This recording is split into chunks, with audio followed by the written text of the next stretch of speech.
At the wedding, she saw her billionaire CEO ex alone in a wheelchair. When her son called him daddy, her world stopped. Let's start the beautiful story together. Don't forget to like and comment. Sometimes fate doesn't knock. It kicks down the door and leaves you bleeding on the floor. Nigel Love stood frozen in the doorway of the Riverside Country Club ballroom, her borrowed black dress suddenly feeling like armor that wouldn't protect her from what she was seeing. The champagne glass slipped from her fingers, crystal exploding against marble in a sound that seemed to echo through her very soul. There, in the corner of the room, sat the man who had destroyed her life. Richard Paget, her first love, her greatest mistake, the father of her son, and he was in a wheelchair. "Mommy, you're shaking." Jason's small hand tugged at her dress, his bright eyes wide with concern. At 7, he was too young to understand why his mother looked like she'd seen a ghost, but old enough to sense that something was terribly wrong. "I'm fine, baby," she whispered, but the words came out cracked and breathless. She couldn't look away from Richard. He hadn't seen her yet. His head was down, staring at his hands folded in his lap. The confident, commanding man she'd once loved was gone, replaced by someone who looked broken. "Nigel, you made it!" Monica appeared in a whirlwind of white silk and joy, her face glowing with bridal happiness. "I was starting to think you'd changed your mind. And Jason! Look how handsome you are." But Jason wasn't listening to the bride. His gaze had followed his mother's across the room, and something flickered in his young face. Recognition. Curiosity. Nigel felt her heart stop. "Who's that sad man, Mommy?" Jason asked, pointing directly at Richard. "Nobody," Nigel said quickly, grabbing his hand. "Just nobody, sweetheart."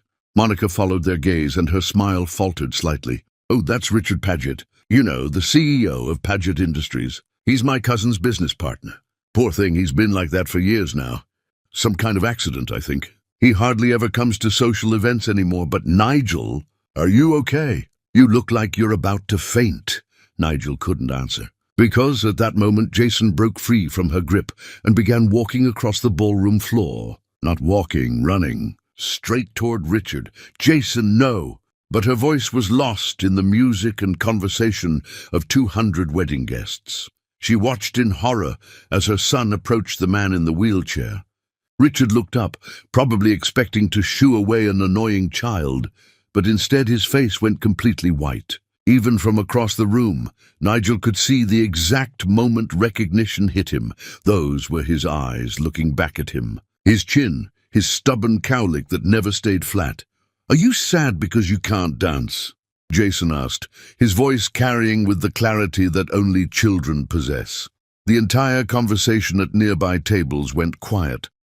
Nigel felt every eye in the room turning toward them, but she couldn't move. Her feet were rooted to the floor, as if the marble had turned to quicksand. Richard's mouth opened and closed without sound. His hands gripped the wheels of his chair until his knuckles went white. He started, then stopped. His eyes found Nigel across the room, and the look that passed between them held 8 years of pain, anger, and questions that had no answers.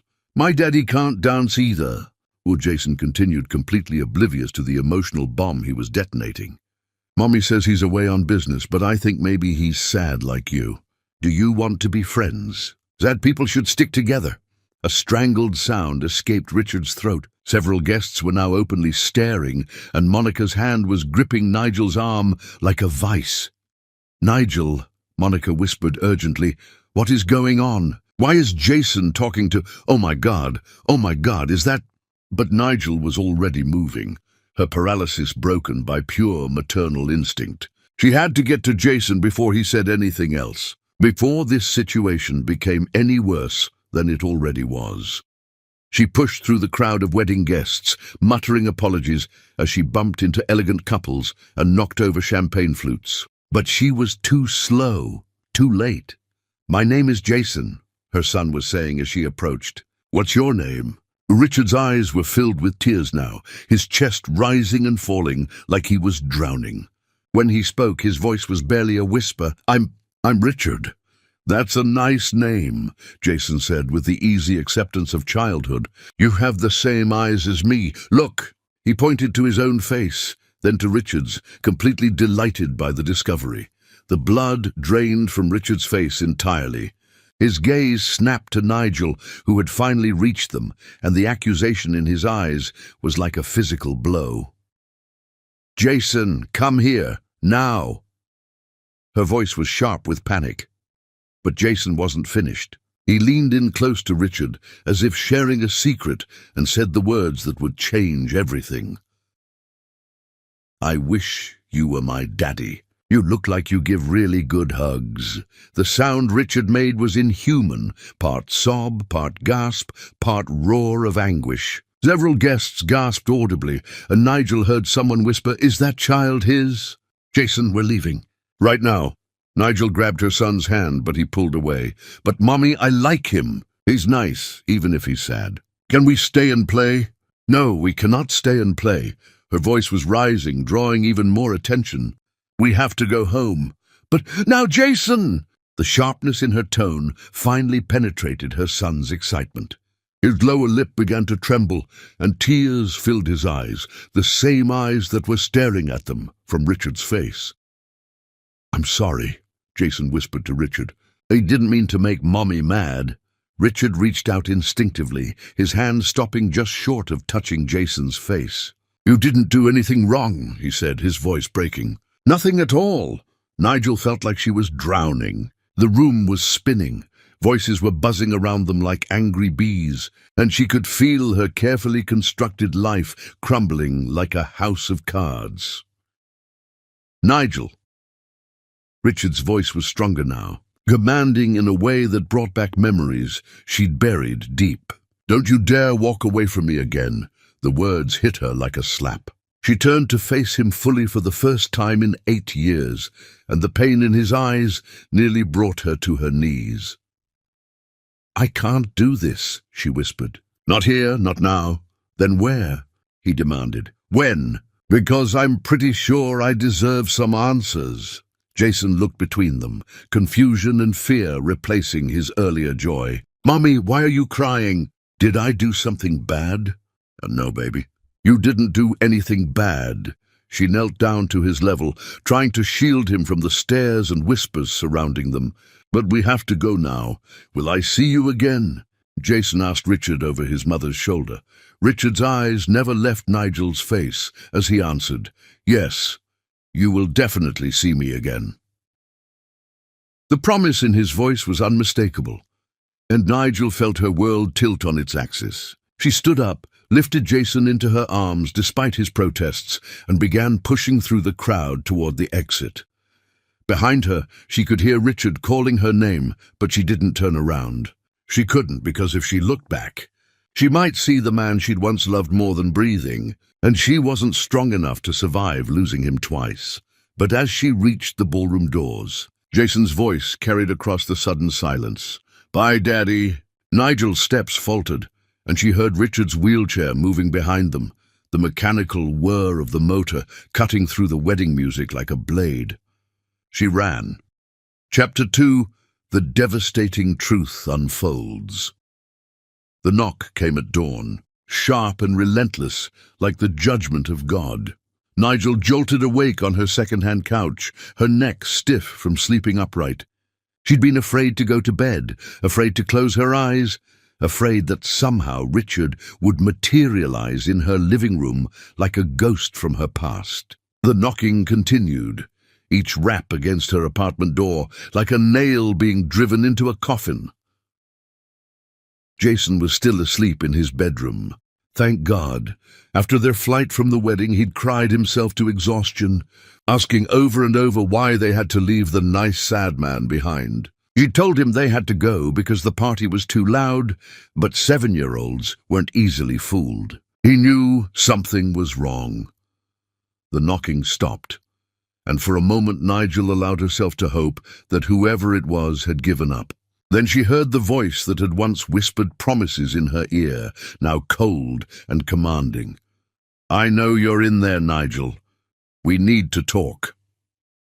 Her blood turned to ice. Through the thin walls of her apartment, she could hear Mrs. Rodriguez's television turning up louder, as if her elderly neighbor was trying to drown out the drama unfolding in the hallway. The building was old, the walls paper-thin, and privacy was a luxury she couldn't afford. "Go away," she called out, her voice barely above a whisper. "There's nothing to talk about." "Like hell there isn't." The doorknob rattled, and she realized with horror that she'd forgotten to engage the deadbolt in her panic last night. "Either you open this door or I'll open it myself. You can't just—" The door swung open, and Richard Paget rolled into her life like a storm surge, powerful and destructive and completely unstoppable. His wheelchair was sleek, expensive, everything in her shabby apartment that wasn't, but it was his eyes that stopped her breath, dark, intense, and filled with a pain so raw it made her chest ache. "Hello, Nigel." She wrapped her bathrobe tighter around herself, suddenly aware of how she must look, hair tangled, face puffy from crying, standing in an apartment that probably cost less per month than he spent on coffee. The contrast between them was stark and humiliating. "You can't be here," she said, backing toward the kitchenette. "This is breaking and entering." The door was unlocked. His voice was steady, controlled, but she could see his hands trembling slightly as they gripped the wheels of his chair. "And I think we're past worrying about social niceties, don't you?" He moved further into the room, taking in every detail with those sharp eyes she remembered too well. The second-hand furniture, the stack of bills on the kitchen counter, the photograph of Jason on his first day of school taped to the refrigerator. His gaze lingered on that photo for a long moment, and she saw his jaw clench. "Is he mine?" The question hung in the air between them like a blade. Direct, cutting, impossible to deflect. Nigel's first instinct was to lie, to protect Jason from this man who could destroy their simple life with a snap of his fingers. But those eyes in the photograph were unmistakably Richard's, and denying it would only make her look foolish. "I don't know what you're talking about." "Don't." The word cracked like a whip. "Don't insult my intelligence, and don't insult his. That child has my eyes, my chin, my goddamn cowlick. He called me daddy in front of 200 people. So I'll ask you again, is Jason my son?" Her legs gave out and she sank onto the couch, her head in her hands. 8 years of carefully constructed lies and half-truths crumbled in the space of a heartbeat. "Yes." The admission was barely a whisper, but it hit the room like a thunderclap. She heard Richard's sharp intake of breath, the sound of his hands gripping his wheelchair so tightly the leather creaked. "Jesus Christ." His voice was hoarse, broken. "How long were you going to keep this from me? Forever?" The accusation in his tone snapped her head up, and suddenly the fear was replaced by a rage that had been simmering for 8 years. "Keep it from you." She stood up, her hands clenched into fists. I tried to tell you before he was born." "That's bullshit, and you know it." "Is it?" She strode to her bedroom and returned with a small wooden box, her hands shaking as she opened it. Inside were hospital bracelets, ultrasound photos, and at the bottom, a letter addressed to Richard Paget that had never been sent. "I came to your office. I waited for hours. Your security guards told me you didn't want to see me." Richard's face went pale. "What security guards? What are you talking about?" "Don't play dumb with me, Richard. It doesn't suit you." She pulled out a business card, yellowed with age. "Your mother's personal security team. They said you'd left specific instructions that I was not to be allowed near you under any circumstances." "My mother?" The words came out strangled. Eleanor Paget herself came down to the lobby to make sure I understood the message. Nigel's voice grew stronger as the old fury returned. "She told me you'd moved on to someone more suitable, someone who wouldn't embarrass the family name. She said you'd laughed when you heard I was calling, asking if I really thought you'd tie yourself to some nobody for the rest of your life." The color drained from Richard's face entirely. His hands were shaking now, not from nervousness, but from what looked like barely contained rage. "She told you I said that?" "She didn't have to tell me. I heard you myself. The memory was as fresh as if it had happened yesterday." I was standing outside your office door when you took a phone call. You said you were glad to be rid of the distraction and that you could finally focus on building something that mattered. Richard's eyes closed, and she saw his throat work as he swallowed hard. The Henderson merger. I was talking about the Henderson merger falling through. It had been consuming months of my life, and when it collapsed, I was relieved to focus on other projects. Convenient story. It's not a story, it's the truth. His eyes snapped open, blazing with intensity. I was never told you came to see me. If I had known, if I had any idea you were pregnant, you would have what? Dropped everything to play house with the help? The words hung between them like a slap. Richard flinched, as if she'd struck him physically. Is that really what you think of me? Something in his voice made her pause. There was no anger now, just a bone-deep weariness that made him look older than his years. She studied his face, looking for signs of deception, but found only pain. I think you're a Paget, she said finally, and Pagets protect their own interests above everything else. My mother did this. It wasn't a question. Richard's voice was hollow, distant. She orchestrated the whole thing, made sure you never got near me, made sure I never knew about Jason. Even if that's true, and I'm not saying it is, where does that leave us now? Nigel's voice cracked. You want to waltz back into our lives and play daddy. Jason doesn't even know you exist. To him, you're just the sad man from the wedding who was nice to him. But he called you daddy because he's never had one. The words exploded out of her, raw and painful. He's 7 years old, and he's never had a father figure in his life. He sees any older man who's kind to him and projects his fantasies onto them. It doesn't mean anything. Richard was quiet for a long moment, processing this. When he spoke again, his voice was carefully controlled. Where is he now? Sleeping. And he's going to stay that way until you leave. I want to see him. Absolutely not. He's my son. He's my son. The words came out fierce, protective. I'm the one who was up all night when he had fever. I'm the one who held him when he cried, because the other kids at school have daddies, and he doesn't. I'm the one who works 3 jobs to keep a roof over his head and food on the table. Being a sperm donor doesn't make you a father, Richard. The words hit their mark. Richard's face crumpled, and for a moment he looked like the broken man she'd seen at the wedding, instead of the commanding CEO who'd stormed into her apartment. I didn't know, he whispered. I swear to God, Nigel, I didn't know. Well, now you do. She walked to the door and held it open. So what are you going to do about it? Richard looked at her for a long moment, and she saw something shift in his expression. The pain was still there, but it was being overshadowed by something else. Something that made her stomach clench with fear, determination. I'm going to get to know my son, he said, rolling toward the door. And I'm going to make up for 8 years of lost time. Richard, don't... He stopped in the doorway and looked back at her, and the man she saw there was no longer broken.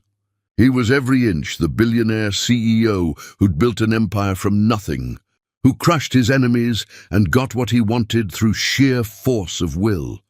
You kept him from me for 8 years. Nigel, whether it was your choice or my mother's manipulation, the result is the same. I missed his first word, his first step, his first day of school. I missed everything. You can't just, I can and I will. His voice was steel wrapped in silk. I have resources you can't imagine, and I will use every single one of them to claim what's mine. The threat was unmistakable, and Nigel felt the walls of her carefully constructed world beginning to crumble.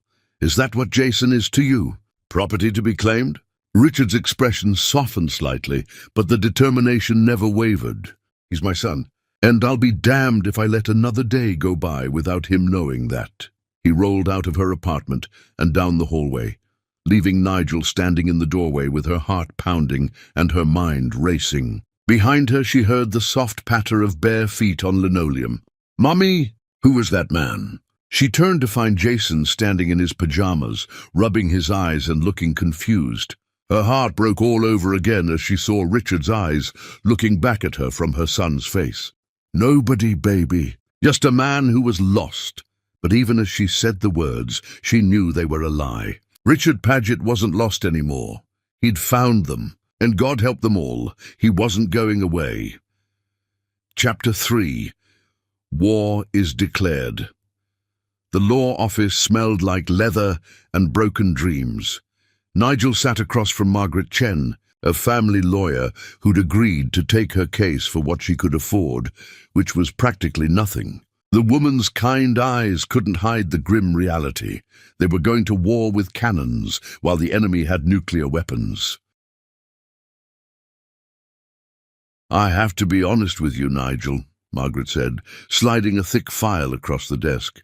"Richard Paget has retained Harrison, Blackwood and Associates. They're the most expensive family law firm in the state, and they don't lose." The file was already an inch thick, and it had only been a week since Richard's visit to her apartment. Nigel flipped through pages of legal documents, her head spinning at the formal language that seemed designed to make her feel small and powerless.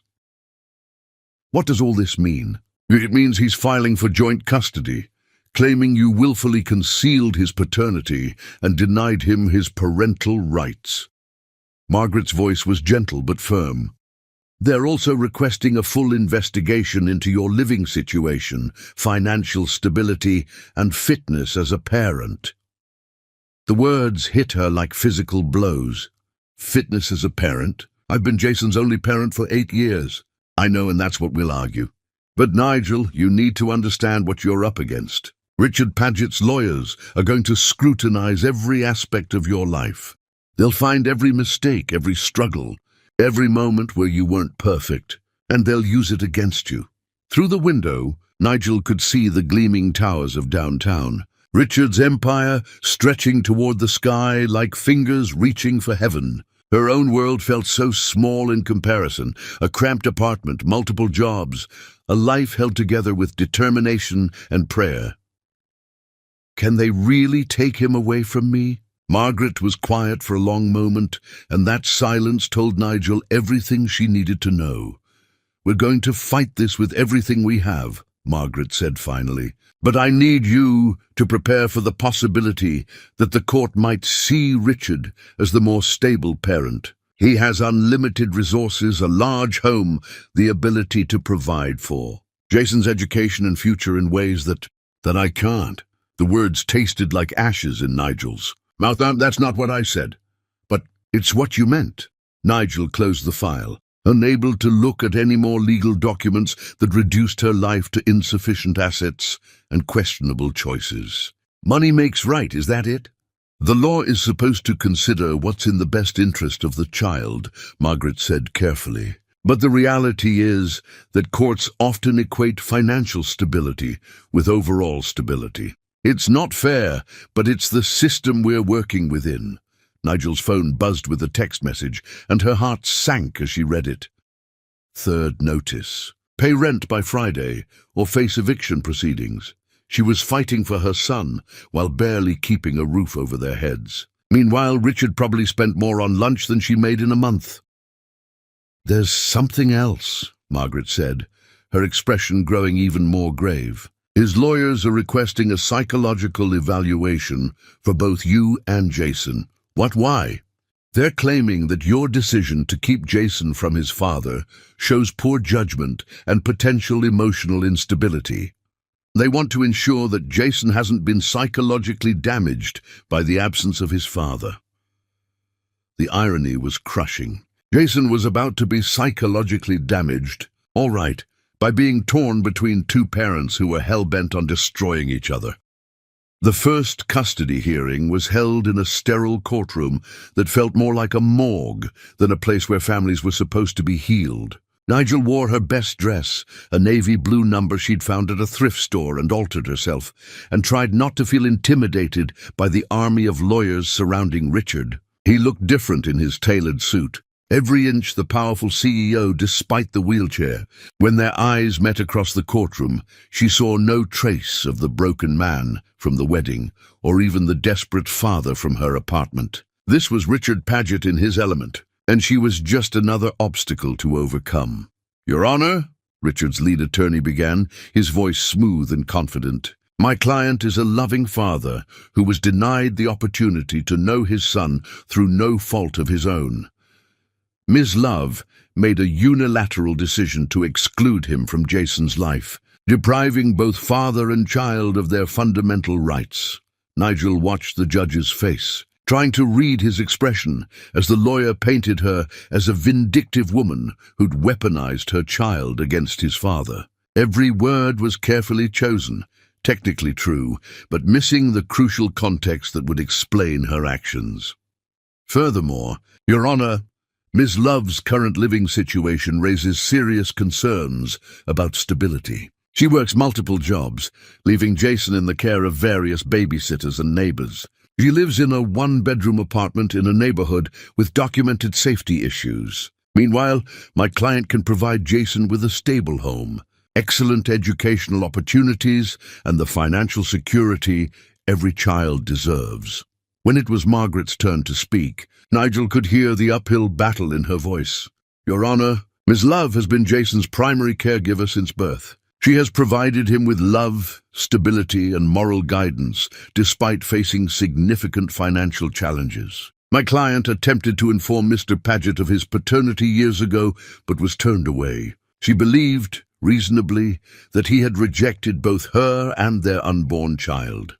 But even as Margaret spoke, Nigel could see they were losing. The judge's attention seemed to drift when Margaret talked about love and stability. But he'd taken careful notes when Richard's lawyer mentioned financial security and educational opportunities. The court will order a temporary custody arrangement while a full investigation is conducted, the judge announced. Mr. Paget will have supervised visitation with Jason every Saturday from 9 a.m. to 5 p.m., beginning this weekend. The gavel fell like a death sentence.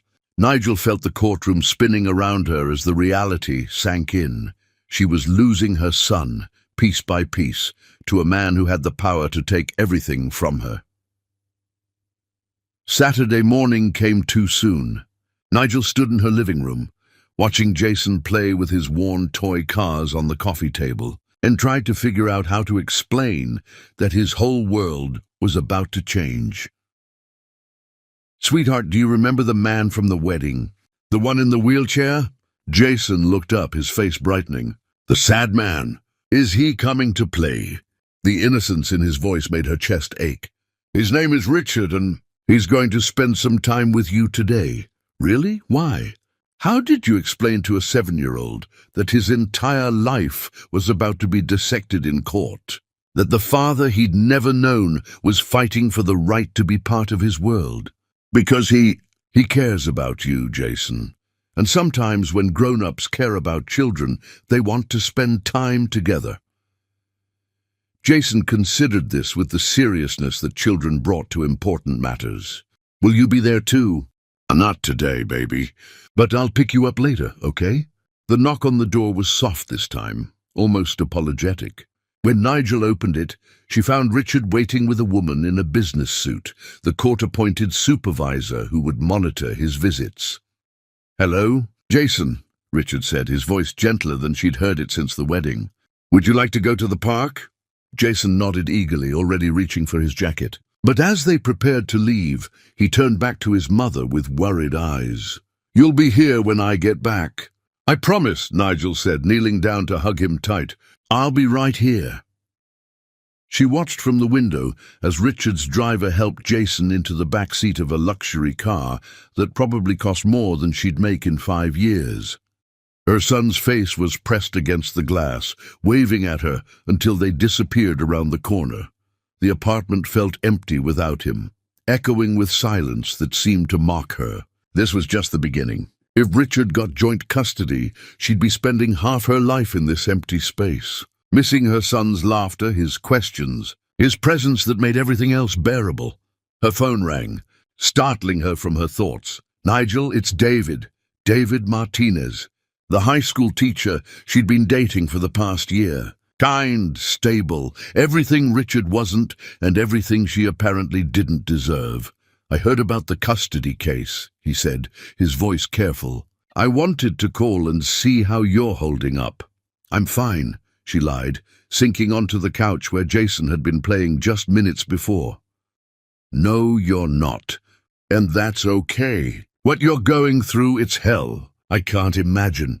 The kindness in his voice almost broke her. David had been patient with her walls, understanding about her past, accepting of the parts of her story she'd been willing to share. But this was bigger than anything they'd faced together. David, I need to tell you something. Richard Paget, he's Jason's father. The silence on the other end of the line stretched for so long, she wondered if he'd hung up. The billionaire, he said finally. The guy who's been all over the news lately. Yes. Jesus, Nigel, why didn't you tell me? And 'cause I never thought he'd come back. I never thought I'd have to deal with any of this again. Another long pause. When David spoke again, his voice was different, distant, careful. I've been doing some thinking about us, about where this relationship is going. Her stomach dropped. She could hear the breakup coming in his tone, the careful distance of someone preparing to retreat. I care about you, Nigel, I really do. But this is bigger than I can handle. You're about to be in a legal war with one of the most powerful men in the state. The media attention alone is going to be insane. And Jason, he's going to need all of your attention, all of your energy. David, please. I can't compete with that. I can't compete with him. And I don't want to be the guy who walked away when things got tough. But I also can't pretend I'm equipped for this kind of battle. The line went dead, leaving Nigel alone with the silence and the devastating realization that Richard hadn't just declared war on her. He'd already started winning. Her relationship was over, her home was threatened, and her son was spending the day with a man who had the power to take him away forever. She looked at the stack of legal bills on her kitchen counter, the eviction notice tucked beneath them, and wondered how much more she could lose before there was nothing left to fight for.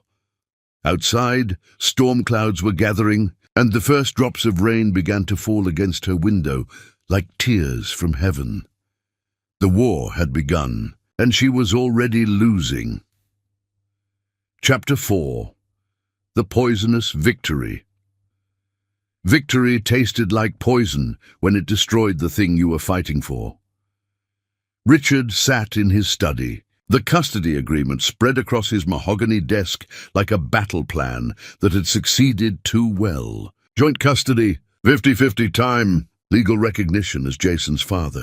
Everything he'd demanded, everything his lawyers had fought for, everything that should have felt like vindication.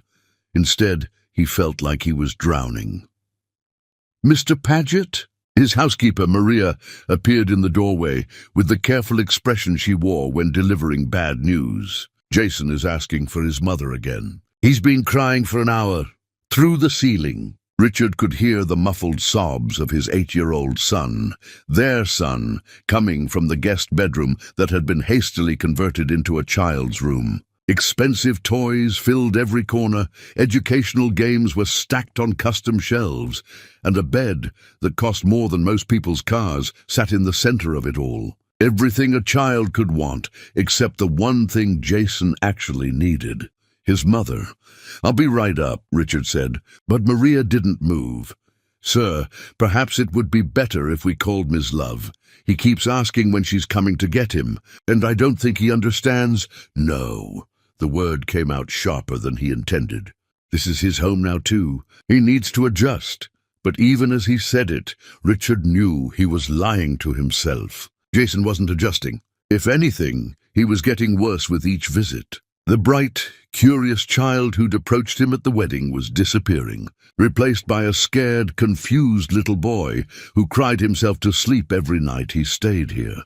Richard wheeled himself upstairs, each turn of his chair feeling like he was climbing toward his own judgment. The hallway was lined with family photos, generations of Pagets who'd built empires and broken their enemies. None of them had ever faced an 8-year-old who looked at them like they were the enemy. "Jason," he knocked softly on the bedroom door.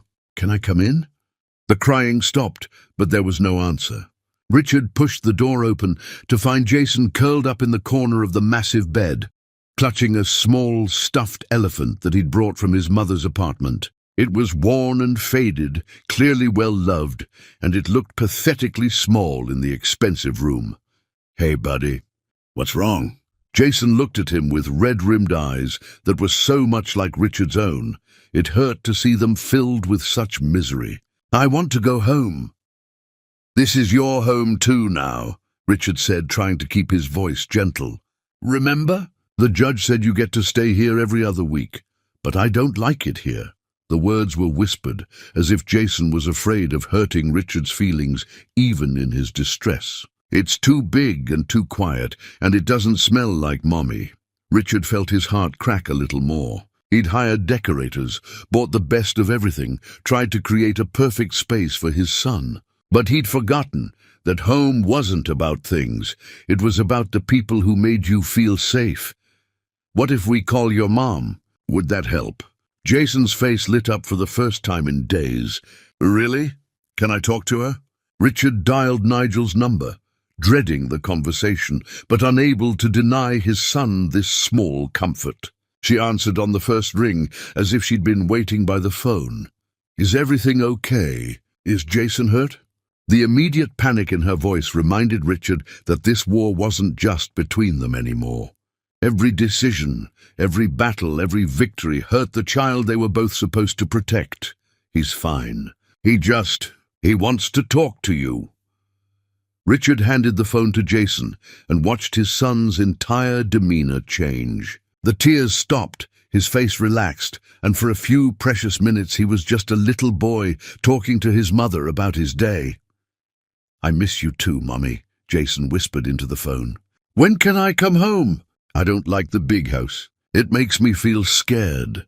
Richard couldn't hear Nigel's response, but he could see Jason's face fall.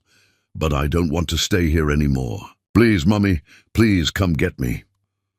The conversation continued for another few minutes before Jason reluctantly handed the phone back. His tears had returned, and he looked at Richard with an expression that made Richard want to disappear. "She says I have to stay. She says the judge said so. Jason, I know this is hard. Why can't you just come visit me at my real home?" Jason's voice was small but pointed. "Why do I have to live in two different places? None of my friends have to do that." It was a fair question, and Richard didn't have a good answer. "Because I wanted to prove I could. Because I was angry and hurt and wanted to win. Because I thought having you here would somehow heal the 8 years I lost." None of those reasons mattered to an 8-year-old who just wanted his life to make sense again. "Sometimes grown-ups make things more complicated than they need to be," Richard said finally. "Are you and Mommy going to get married?" The question caught Richard off guard. "Why do you ask that?" "Because Tommy at school says when his parents got divorced, they fought a lot. But then they got married to other people, and now he has 2 houses too. But his new stepdad is nice and plays baseball with him." "Do you know how to play baseball?" Richard looked down at his wheelchair, at the legs that would never run bases or throw pitches in the backyard. Another thing he couldn't give his son, another way he was failing before he'd even begun. "No, buddy, I can't play baseball." Jason's face fell, and Richard felt like he'd disappointed his son yet again. Everything he touched seemed to turn to ash. Every attempt to connect only highlighted what was missing. "But maybe we could find other things to do together," Richard said quickly. "Things that we both enjoy."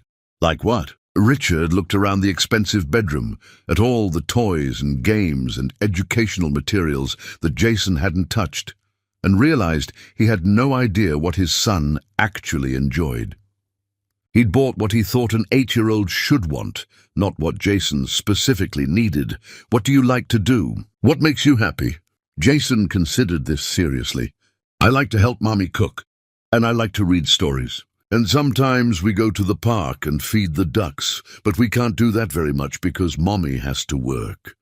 Simple things, ordinary things, things that had nothing to do with money or expensive toys or proving a point. "We could feed ducks," Richard said. "There's a pond not far from here." "Really?" For the first time since arriving, Jason looked genuinely interested. "Do you think the ducks here are different from the ones at home?" "Only one way to find out." They spent the afternoon by the pond, Jason's face brightening as he threw bread to the ducks and chattered about which ones were his favorites. For a few hours, Richard forgot about custody agreements and legal battles and just watched his son be a child. But even in those peaceful moments, Jason would mention his mother, how she'd taught him that baby ducks were called ducklings, how she always brought extra bread because she felt sorry for the skinny ducks, how she'd promised they'd come back next week if he was good. Every mention was like a knife in Richard's chest, a reminder that he was an intruder in his son's life, not a natural part of it. That evening, as Richard tucked Jason into bed, his son looked up at him with those heartbreakingly familiar eyes. Daddy, Richard. It was the first time Jason had called him any version of Daddy since the wedding, and Richard's throat constricted. Yes, I'm glad you're my dad, but I wish you and Mommy weren't mad at each other. We're not mad at each other, buddy. Yes, you are. Jason's voice was matter-of-fact in the way only children could be. You use your scary voices when you talk about each other, and Mommy cries after I talk to you on the phone. The observation hit Richard like a physical blow. In his determination to claim his rights as a father, he'd forgotten that Jason was watching every interaction, absorbing every harsh word, internalizing the conflict between his parents as somehow being his fault. Jason, I need you to know that none of this is your fault. The grown-up stuff between your mom and me, it has nothing to do with you. But if I wasn't born, you wouldn't be fighting. The logic was simple and devastating and completely wrong, but Richard could see how an 8-year-old mind would make that connection. He was destroying his son in his attempt to save him. If you weren't born, Richard said, choosing his words carefully, my life wouldn't have any sunshine in it. You're the best thing that ever happened to me, even if I didn't know it for a long time. Jason smiled at this, but Richard could see the sadness still lurking in his eyes. Will you and Mommy ever be friends again? It was an innocent question with no good answer. How could he explain that sometimes love turned into something darker, that pride and hurt could poison even the deepest connections, that he and Nigel were trapped in a cycle of retaliation that was destroying everything they'd once meant to each other? I hope so, buddy. I really hope so. But as Jason finally drifted off to sleep, Richard sat in the expensive bedroom, surrounded by untouched toys, and felt the weight of his hollow victory. He'd won the legal battle, but he was losing his son. Jason was becoming a casualty of a war between adults who'd forgotten what they were supposed to be fighting for. His phone buzzed with a text from his lawyer. Court date set for full custody hearing. We're confident we can get primary custody, given the financial disparity and your stable home environment. Richard stared at the message for a long time, then deleted it without responding. Looking at his son's tear-stained face in the dim light, he realized that winning this war might cost him everything that actually mattered. But it was too late to stop now. The machine was in motion, the lawyers were paid, and somewhere across town, Nigel was probably lying awake in her empty apartment, missing her son and hating the man who'd taken him away. They were all drowning in the poison of his victory, and Richard didn't know how to make it stop. Chapter 5. The Nuclear Option. Evil wore pearls and spoke with the refined accent of old money. Eleanor. Paget stood in Nigel's cramped living room like a general surveying a conquered territory. Her designer handbag, worth more than Nigel's monthly salary, clutched in manicured fingers. She hadn't knocked, somehow she'd simply appeared. As if powerful people could bypass ordinary courtesies like locked doors and privacy. Ms. Love. The name dripped from Eleanor's lips like something distasteful. I believe it's time we had a conversation. Nigel instinctively moved to block the hallway that led to Jason's bedroom, even though her son was still at school. Every maternal instinct screamed danger as she faced the woman who destroyed her life 8 years ago and was clearly here to finish the job. How did you get in here? Eleanor smiled, the expression cold enough to freeze blood. Doors open for people who know how to turn the right keys. May I sit? No. Say whatever you came to say and leave. Very well. Eleanor remained standing, her posture perfect despite her 70-something years. I'm here to offer you a solution to your current predicament. My predicament. This unfortunate custody battle that's tearing my grandson apart and bringing unwanted attention to my family. Eleanor's tone was matter-of-fact, as if she were discussing the weather. Richard may be too blinded by newfound paternal feelings to see the damage being done, but I am not. Nigel felt her chest tighten. If you're here to threaten me, threaten. Eleanor laughed, a sound like breaking crystal. My dear girl, I don't make threats. I simply present facts and allow intelligent people to draw their own conclusions. She opened her handbag and withdrew a manila folder, setting it on Nigel's coffee table with the care one might use for a loaded weapon. Fact number 1. You filed for government assistance 3 years ago and failed to report income from a weekend cleaning job. That's welfare fraud, punishable by up to 5 years in prison. Nigel's blood turned to ice. The cleaning job had been under the table, just $20 a week to help with groceries. She'd forgotten to report it, an honest mistake in the chaos of working multiple jobs and raising Jason alone. Fact number 2. You've left Jason in the care of Mrs. Rodriguez next door on numerous occasions, without proper childcare licensing verification. That constitutes child endangerment under state law. She's a grandmother who loves children. I checked her background myself. But you didn't file the proper paperwork with social services, did you? Eleanor's smile grew sharper. And fact number 3, your tax returns for the past 2 years contain several discrepancies, small things really. The kind of mistakes that could be honest errors or evidence of systematic tax evasion. Each word fell like a hammer blow. Nigel sank onto the couch, her legs no longer able to support her as the true scope of Eleanor's power became clear. You've been investigating me. I've been protecting my family, something you would understand if you had one worth protecting. Jason is my family. Jason is a Paget. Eleanor's voice turned to steel. And Pagets don't grow up in poverty, raised by women who make careless mistakes and poor decisions. Nigel's hands clenched into fists. You can't prove any of this was intentional, can I? Eleanor pulled out another document. Here's a sworn statement from your former employer at the diner, stating that you asked to be paid in cash to avoid taxes. Here's another from Mrs. Rodriguez, expressing concern about how often you left Jason in her care while working. And here's a letter from your current landlord, documenting multiple late rent payments and complaints about noise violations. Each piece of paper felt like a nail in Nigel's coffin. She recognized the letterhead, the signatures, the terrible truth that Eleanor had turned her entire life into evidence against her. Mrs. Rodriguez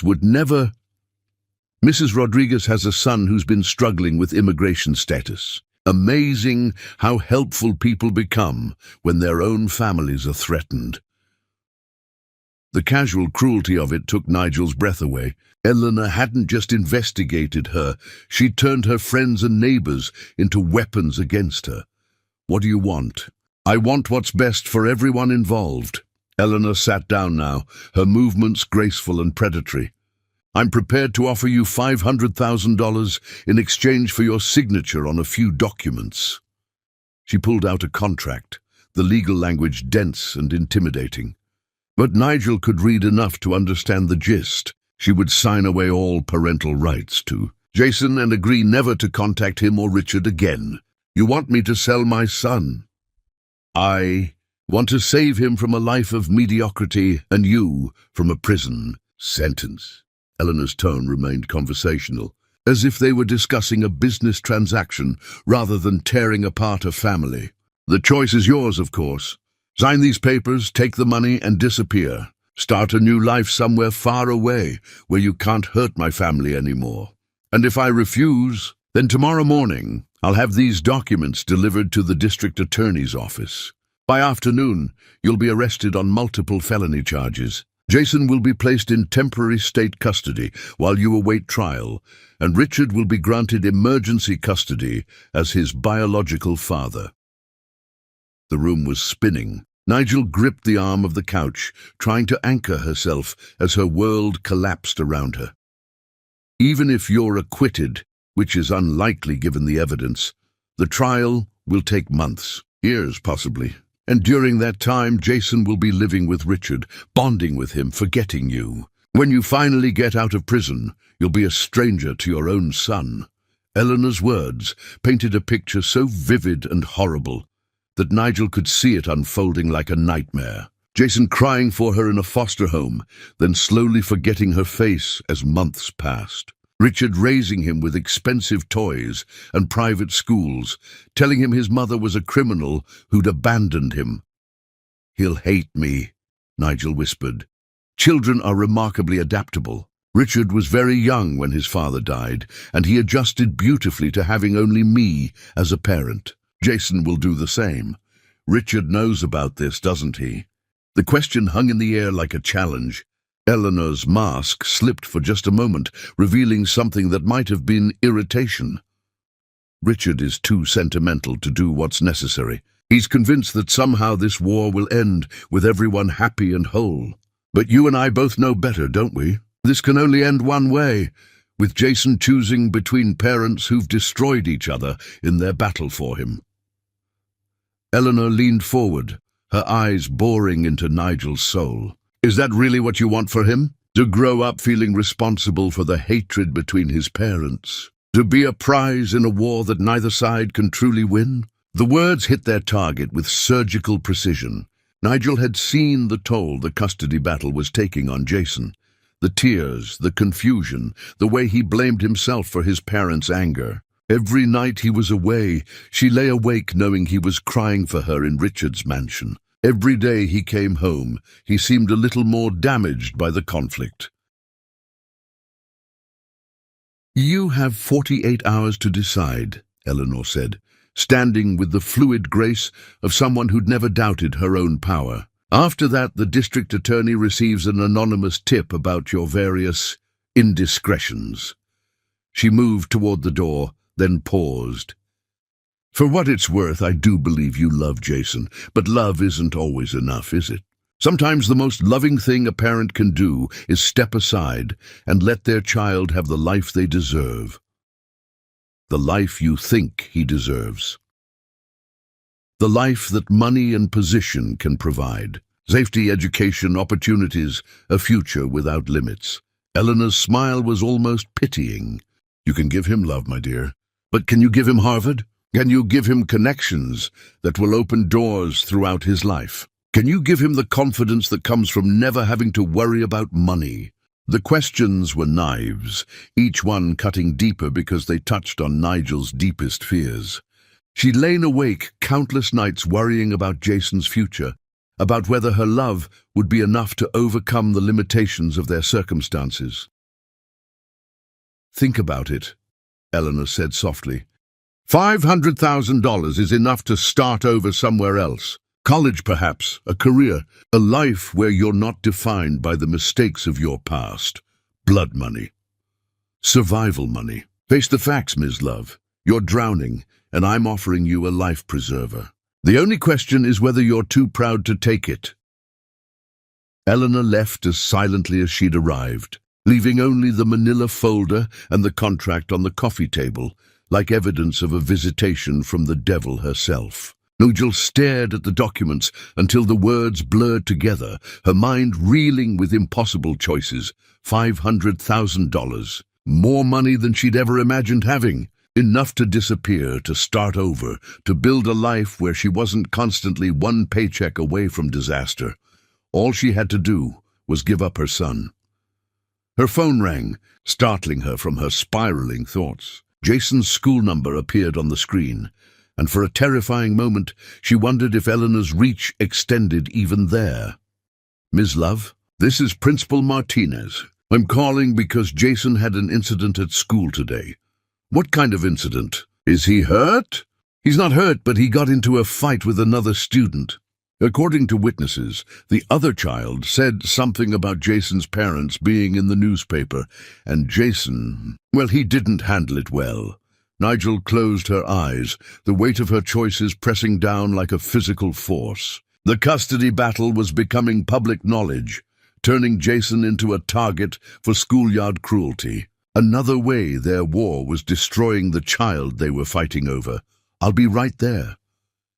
As she grabbed her keys and headed for the door, Nigel's gaze fell on the contract Eleanor had left behind. 48 hours to choose between keeping her son and destroying him, or saving him by letting him go. Outside, storm clouds were gathering, and the first drops of rain began to fall like tears from a grey sky.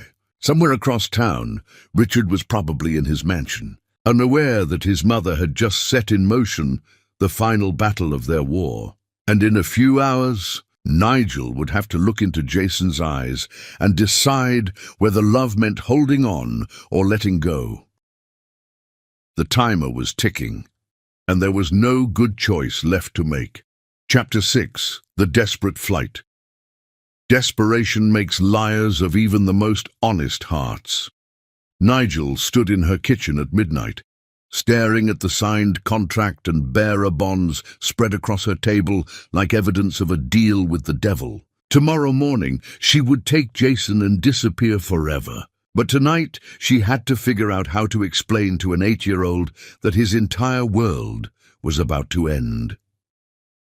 "We're going on a special trip," she'd told him at dinner, forcing brightness into her voice. "Just you and me. An adventure."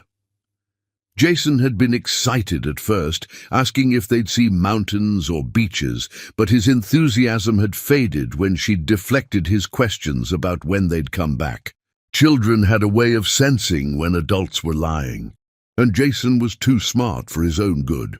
She'd packed their bags while he was asleep, moving like a ghost through their small apartment and trying not to think about everything they were leaving behind. Mrs. Rodriguez next door, who'd watched Jason countless times. The playground where he'd learned to ride a bike. The life they'd built together, modest but theirs. All of it disappearing because Eleanor Paget had turned love into a weapon. "Mommy." Nigel spun around to find Jason standing in his doorway, clutching his stuffed elephant and looking smaller than his 8 years. "What are you doing up, sweetheart?" "I can't sleep. I keep thinking about the trip." He walked into the kitchen, his bare feet silent on the linoleum. "Are we really coming back?" The question she'd been dreading. Nigel knelt down to his level, trying to find words that weren't lies, but weren't the whole devastating truth either. "I don't know, baby. Maybe not for a long time." Jason's face crumpled. "But what about Daddy Richard? I was supposed to see him this weekend. He's taking me to the zoo." Each word was a knife in her chest. Richard had been planning special outings, trying so hard to build a relationship with the son he'd never known existed, and she was about to rip that away from both of them. "Sometimes grown-ups have to make hard choices," she said carefully. "Sometimes we have to leave places we love to keep safe." Safe from what? How could she explain that they were running from lawyers and judges and the woman who'd already destroyed their family once? That Eleanor had manufactured criminal charges and she was too scared to fight anymore? From people who want to hurt our family. Jason's eyes widened. "But Daddy Richard is strong. He could protect us." The faith in his voice broke something inside her. Jason still believed his father was a hero who could fix anything, still thought the angry, bitter custody battle was just a misunderstanding that love could solve. "It's complicated, sweetheart. More complicated than you can understand. Is it because you and Daddy Richard are mad at each other?" The simple observation from her 8-year-old cut deeper than any of Eleanor's threats. From Jason's perspective, this was all just his parents being stubborn and mean to each other while he suffered for their inability to get along. "We're not mad, exactly. We just can't figure out how to be a family together. So you're giving up." The accusation in those 3 words made her flinch. Out of the mouths of babes came the truth she'd been trying to avoid. She was giving up. She was choosing the easy path over the right one, Eleanor's money over the fight for her son. I'm trying to do what's best for you. But I don't want to leave. Jason's voice rose, desperation creeping in. I like my school, and Mrs. Rodriguez, and my room, and Daddy Richard. Why can't we just stay and be happy? Because happiness was a luxury they couldn't afford. Because Eleanor Paget had made sure that staying meant prison and losing Jason anyway. Because love wasn't enough when the deck was stacked against you. Sometimes life isn't fair, baby. Sometimes we have to do things we don't want to do. That's stupid. Jason's lower lip trembled. You and Daddy Richard are both being stupid. Nigel reached out to comfort him, but he stepped back. His small face set in lines that reminded her heartbreakingly of Richard's stubborn expression. I don't want to go on a stupid trip. I want to stay here and see Daddy Richard tomorrow like we planned. Jason, no! The word came out as a wail. I hate this. I hate that you and Daddy Richard can't just be nice to each other. I hate that everything is always sad and scary and nobody tells me the truth. He ran back to his room, slamming the door behind him. Nigel heard the muffled sound of crying and felt like the worst mother in the world. She was destroying her son to save him, and he was too young to understand the impossible choice she'd been forced to make. She sat at her kitchen table, surrounded by suitcases and contracts, and the weight of decisions that felt too big for one person to bear. Maybe Richard was right. Maybe Eleanor was forcing her into a corner because she knew Nigel would choose flight over fight. Maybe there was another way if she was brave enough to find it. But bravery was a luxury she couldn't afford when her son's future hung in the balance. The crying from Jason's room eventually stopped, replaced by an ominous silence. Nigel checked on him around 2 a.m. and found him apparently asleep, curled up with his elephant and facing the wall. She tucked his blanket around him and whispered an apology he couldn't hear. I'm sorry, baby. I'm so sorry for all of this. She set her alarm for 6, planning to wake him early and get on the road before Richard realized they weren't coming for their scheduled visit. By the time he figured out what had happened, they'd be hours away and untraceable. But when her alarm went off, Jason's bed was empty. Panic hit her like a physical blow as she searched the apartment, calling his name and finding nothing but silence. His backpack was gone, along with the drawing he'd made of their family and the toy car Richard had given him last weekend. A note on his pillow, written in careful 8-year-old handwriting. Gone to find Daddy Richard. Don't worry. Love, Jason. Nigel's hands shook as she called Richard's number, her heart hammering against her ribs. He answered on the first ring, his voice thick with sleep. Nigel. What's wrong? Is Jason with you? What? No, he's with you. Why would he? He's gone. The words came out in a rush. He left a note saying he was going to find you. Richard, he's out there alone in the city. I'm on my way. The line went dead, leaving Nigel alone with her terror and the devastating realization that her attempt to protect Jason had put him in more danger than any custody battle ever could. She called the police, but they told her that since it hadn't been 24 hours, they couldn't officially treat it as a missing persons case. They'd put out a bulletin for patrol officers to watch for him, but an 8-year-old boy in a city of millions was a needle in a haystack. Richard arrived at her apartment 20 minutes later, his face haggard and his eyes wild with the same fear that was eating her alive. How long has he been gone? I don't know. I checked on him around 2 and he was asleep. When I woke up at 6, he was gone. So he could have been out there for 4 hours. Richard's voice was hollow. Anything could have happened. They stared at each other across her living room, all their anger and legal battles suddenly meaningless in the face of their shared terror. This was their son, their child, lost somewhere in a city that could swallow him whole. Where would he go? Nigel asked. He doesn't know your address. He's never been to your house without a driver. The office. He knows I work downtown, and it's the only landmark he'd recognize. Richard was already pulling out his phone. I'll call my security team, have them check every street between here and there. I'll take the bus route. He might have tried to follow the path we usually take to court. It was the first time they'd worked together instead of against each other since this whole nightmare began. Fear had stripped away their pride and left only parents desperate to find their child. "Nigel," Richard's voice stopped her at the door. "Whatever my mother said to you, whatever she threatened, we'll figure it out, together, after we find Jason." She wanted to believe him, wanted to trust that love could overcome Eleanor's carefully constructed trap. But hope was dangerous when you'd been disappointed too many times. "Just help me find our son," she said instead. As they left her apartment to search for Jason, Nigel caught sight of the contract still sitting on her kitchen table. Eleanor's solution to their problem, bought and paid for, waiting for a signature that might never come, because some things mattered more than money or safety or even freedom. Some things were worth fighting for, no matter how impossible the odds. And their son, lost somewhere in the grey morning light, was worth everything they had. Chapter 7. The Empty Years. Time was supposed to heal all wounds, but some wounds just festered in the dark.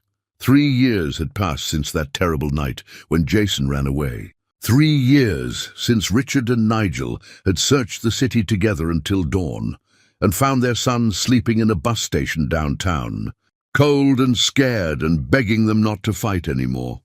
3 years since Nigel had taken Eleanor's money and disappeared with Jason into a life that felt more like exile than freedom.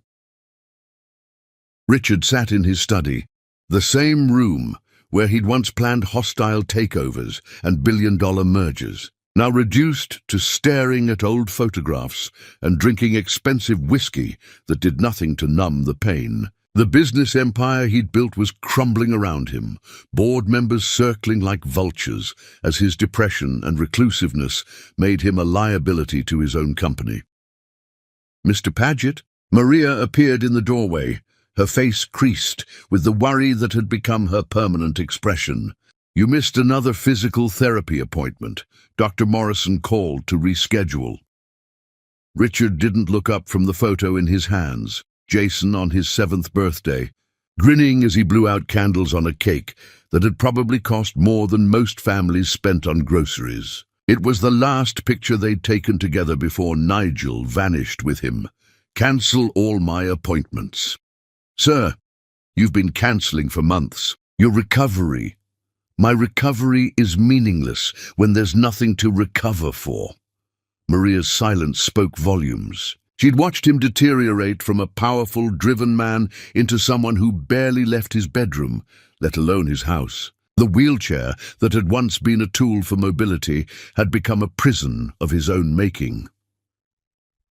"There's been another letter," she said quietly. Richard's head snapped up. For 3 years, he'd hired private investigators to track down Nigel and Jason, spending hundreds of thousands of dollars from his personal trust funds on leads that went nowhere. While his company struggled under his neglectful leadership, his family's generational wealth remained untouched, a bitter irony that allowed him to fund his desperate search while everything else crumbled. Where? Oregon. A teacher thinks she saw a boy matching Jason's description in her class, but using a different name. Oregon. They'd tracked similar leads to Colorado, Nevada, even Canada. All dead ends, false hopes that left Richard more broken than before. "Don't bother. She's too smart to stay anywhere we might find them." But even as he said the words, Richard felt the familiar stirring of desperate hope. Somewhere out there his son was growing up without him. Jason would be 10 now, probably taller, maybe playing sports or learning to read music or developing interests that Richard would never know about. "Should I call the investigator?" "No." The word came out flat and final. "I'm done chasing ghosts." 2,000 miles away in a small town outside Portland, Nigel stood at the kitchen sink of their modest rental house and watched Jason, now calling himself Jake Morrison, kick a soccer ball around their tiny backyard. He'd grown several inches in the past year, his face losing its childish roundness and beginning to show hints of the young man he'd become. Richard's eyes stared back at her from Jason's face, a daily reminder of everything they'd lost. "Mom, can I walk to the store?" 10-year-old Jason called through the screen door. "Mom, not Mommy anymore." That had ended around his 10th birthday, another small death in a life full of them. "Take your phone and be back before dark."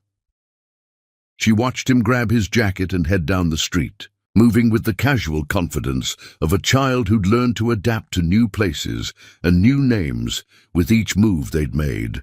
They'd lived in 7 different towns since leaving home, never staying anywhere long enough for Jason to form real friendships or for anyone to ask too many questions about their past. Her phone buzzed with a text from her manager at the diner where she worked nights. "Can you pick up Sandra's shift?" She called in sick. Another double shift. Another 16-hour day that would leave her exhausted and irritable. The money Eleanor had given them was carefully managed, but not infinite, and Nigel had learned to stretch every dollar to keep them afloat. She texted back her agreement and tried not to think about how much she'd aged in the past 3 years, how the stress and isolation had carved lines around her eyes and grey streaks through her hair. Jason came home an hour later with groceries and a carefully neutral expression that had become his default since they'd started running. "How was school today?" "Fine." The same answer he'd given every day for the past year. Fine. Never good, never bad, just fine. As if he'd learned that showing too much emotion, positive or negative, might somehow expose them to danger. "Did you finish your math homework?" "Yeah. Want to watch a movie tonight?" "I picked up that superhero one you mentioned." Jason shrugged. "Sure, I guess." The enthusiasm he'd once shown for everything from bedtime stories to trips to the park had been slowly leaching out of him, replaced by a resignation that no 11-year-old should possess. Nigel knew she was losing him by degrees, watching him retreat into himself as the isolation and constant moving took their toll. "Jason, Jake, we need to talk." He looked up from unpacking groceries, and for a moment his mask slipped enough for her to see the sadness he kept hidden. "Are we moving again?" The question hit her like a physical blow. They'd moved twice in the past year alone, chasing job opportunities and running from anyone who might ask uncomfortable questions about their past. "No, baby. We're staying put for a while." "Good." The word came out with more force than he'd shown in months. "I'm tired of being the new kid. I'm tired of making up stories about why we don't have any family photos or why I can't remember where I was born." Nigel felt her chest tighten. She taught him to lie so well that deception had become second nature, but at what cost? Her son was disappearing behind a wall of manufactured stories and careful distance from anyone who might care about him. "I know this is hard." "Do you?" Jason's voice was sharper than she'd heard it in years. "Do you know what it's like to not have any friends because we might leave tomorrow? Do you know what it's like to pretend your whole life is different than it really is?" The accusations hung in the air between them, each one cutting deeper because they were true. In trying to protect him from Eleanor's machinations, she'd stolen his childhood and replaced it with a series of lies and temporary lives. "I was trying to keep you safe." "From what? You never really told me what we were running from. Just vague stuff about people who wanted to hurt us. But nobody's been chasing us, Mom. Nobody even knows we exist." The bitterness in his voice was devastating. Her 11-year-old son sounded like someone who'd already given up on happiness, who'd accepted that life was something to be endured rather than enjoyed. "It's complicated, sweetheart. Everything's always complicated with grown-ups." Jason's eyes, so much like Richard's, blazed with frustration. "Can't you just tell me the truth for once? Can't you trust me enough to explain why we left everything behind?" The truth. That his grandmother had manufactured criminal charges to force them into exile. That his parents had been so busy destroying each other that they'd almost destroyed him in the process. That every day they stayed hidden was another day she was stealing from his relationship with his father. The truth is that sometimes adults make mistakes that hurt the people they love. And sometimes those mistakes are so big that running away seems like the only solution. What kind of mistakes? Nigel looked at her son, this boy who'd grown up too fast, who'd learned to hide his true self behind careful lies and protective distance, and made a decision that terrified her. Your father and I fought about you, about who you should live with and who could take better care of you. We fought so hard and so mean that we forgot what was best for you. Jason's expression softened slightly. Is that why we left? Because you were scared I'd choose him over you? The perceptiveness of the question stole her breath. Even at 11, Jason could see straight to the heart of her fears and insecurities. I was scared of a lot of things. Scared of losing you, scared of not being good enough, scared of being hurt again. But what if I wanted to see him? What if I missed him? The whispered question broke her heart completely. All these years, she'd assumed Jason had forgotten his father, moved on from those few precious weeks when Richard had been trying to build a relationship with him. But children didn't forget that easily, especially not relationships that had shown such promise. Do you miss him? Jason nodded, tears filling his eyes for the first time in months. Every day, I remember how he looked at me like I was the most important thing in the world, and how he was sad but tried to hide it so I wouldn't worry, and how he said my name like it meant something special. Each memory was a knife in Nigel's chest, a reminder of what she'd taken from both of them. Richard had been learning to be a father, and Jason had been learning to have one, and she'd destroyed that fragile beginning because she'd been too scared to fight for it. Mom! Jason's voice was small, younger than his years. Do you think he still thinks about me? The honest answer would destroy what was left of her son's childhood. The lie would be kinder, but would add another brick to the wall she'd built around their lives. I think he thinks about you every single day, she said quietly. I think he misses you more than you'll ever know. Then why can't we go home? A home. Jason still thought of their old life as home, despite everything that had happened. Despite 3 years of running and hiding and building new lives in new places, because some bridges get burned so badly that you can't cross them again. But what if we tried? What if we went back and said we were sorry and tried to fix things? The hope in his voice was devastating in its innocence. He still believed that love could overcome anything, that apologies could heal wounds that had festered for years. It's not that simple, baby. Why not? Because Eleanor Paget was still out there, still pulling strings and manipulating outcomes. Because the criminal charges she'd manufactured were probably still waiting, suspended like a sword over Nigel's head. Because 3 years of absence had probably convinced Richard that she was exactly the vindictive woman his mother had painted her to be. Because sometimes you can't go back. Sometimes you can only go forward. Jason stared at her for a long moment, and she saw something shift in his expression. A decision being made, a line being drawn. What if I don't want to go forward anymore? What if I want to try going back? The question hung between them like a challenge, and Nigel realized that her 11-year-old son was stronger and braver than she'd ever been. He was willing to fight for what he wanted, instead of running from what he feared. Jason, my real name is Jason Paget, he said quietly, and I want to go home. The words hit her like a physical blow, but underneath the pain was something she hadn't felt in years. Hope. Maybe it wasn't too late. Maybe some bridges could be rebuilt if you were brave enough to try. Maybe love really could overcome the mistakes of the past, if you let it. Chapter 8. The Crash and Consequences. Some days you break, and some days you shatter completely. The rain hammered against the windows of Richard's penthouse like bullets from heaven, each drop echoing the emptiness that had consumed his life for the past 4 years. It was Jason's 11th birthday, a day Richard had been dreading for weeks, knowing he'd spend it alone while somewhere across the country his son celebrated without him. 11 years old. Jason would be starting middle school soon, his voice probably changing, his interests shifting from toys to more complex pursuits. All the milestones Richard would never witness, all the conversations they'd never have, all the love he'd never be able to give.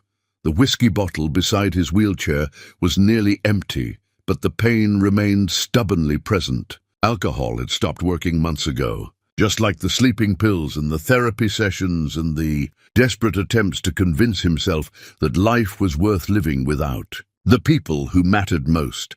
His phone buzzed with a message from his assistant. Board meeting moved to Thursday. Dr. Morrison rescheduled your appointment again. Maria asked me to remind you to eat something.